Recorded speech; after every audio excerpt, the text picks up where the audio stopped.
Bonjour à toutes et à tous et bienvenue dans ce deuxième épisode de La Science Infuse, le podcast qui vous donne envie de faire de la modélisation. Ensemble, nous allons voir ce que l'on peut attendre de la simulation numérique et de la démarche de modélisation en général.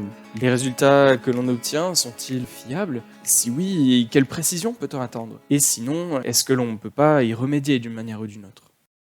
Le contexte de ce deuxième épisode, c'est la pandémie du Covid-19.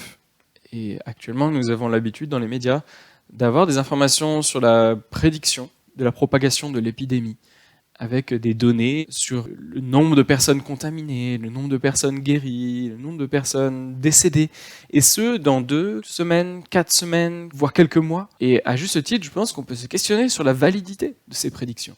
Mais même avant cette épidémie, nous avions d'autres prédictions qui étaient issues de simulations numériques, comme par exemple des prédictions météorologiques, qui nous disaient s'il allait pleuvoir ou faire beau demain.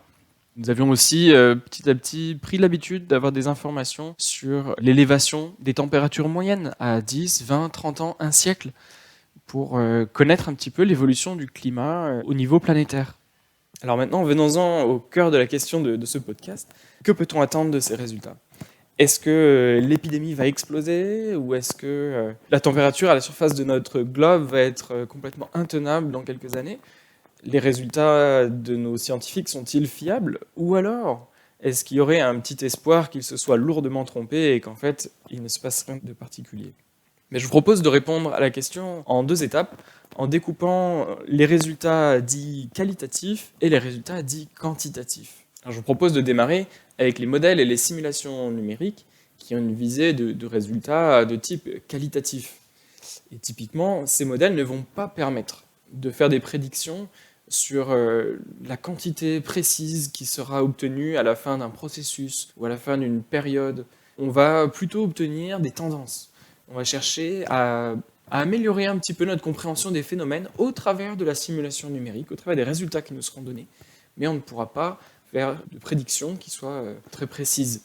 Si on reprend l'exemple de notre épidémie, on va pouvoir se rendre compte qu'avec des mesures de distanciation sociale, l'épidémie va avoir tendance à se calmer et puis voire à disparaître avec le temps.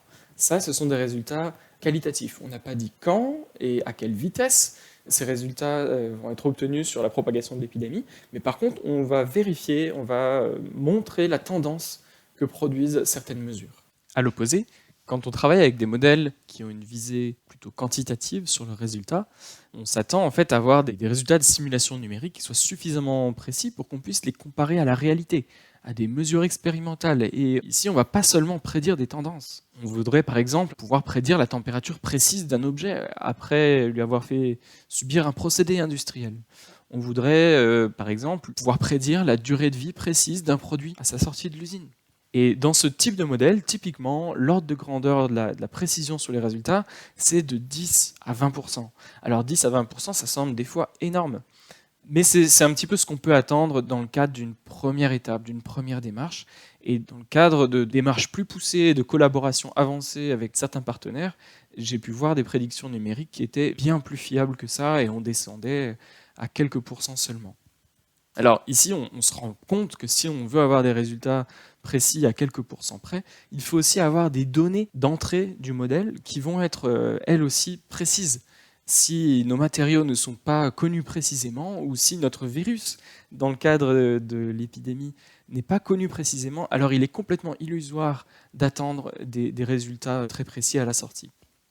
Ainsi, en résumé, on peut avoir des attentes différentes selon les modèles. On peut avoir des attentes de résultats plutôt qualitatifs et vouloir prédire des tendances, ou on peut aussi avoir des attentes plus quantitatives pour pouvoir prédire des valeurs, des grandeurs précises avec notre démarche de simulation. Malgré tout, il y a un point commun entre ces 2 types d'attentes, ce sont les hypothèses qui sont faites au moment de la modélisation. Et je vous renvoie pour cela à l'épisode 0 de cette série de podcasts qui distingue la modélisation de la simulation numérique. Et à l'étape de la modélisation, on va faire des choix, on va faire des hypothèses pour simplifier la réalité sans faire une représentation. Et si à ce stade, on a fait des hypothèses peut-être trop simplistes, alors on ne peut pas attendre derrière d'avoir des résultats, des calculs qui soient plus précis que ce que permettent ces hypothèses. On est littéralement conditionné par les hypothèses du modèle. Alors voilà, c'est la fin de cet épisode. S'il vous a plu, je vous invite à nous faire part de vos commentaires, de vos retours. Si vous avez des sujets particuliers que vous souhaiteriez voir traités par cette série de podcasts, n'hésitez pas non plus à nous le faire savoir. À la semaine prochaine.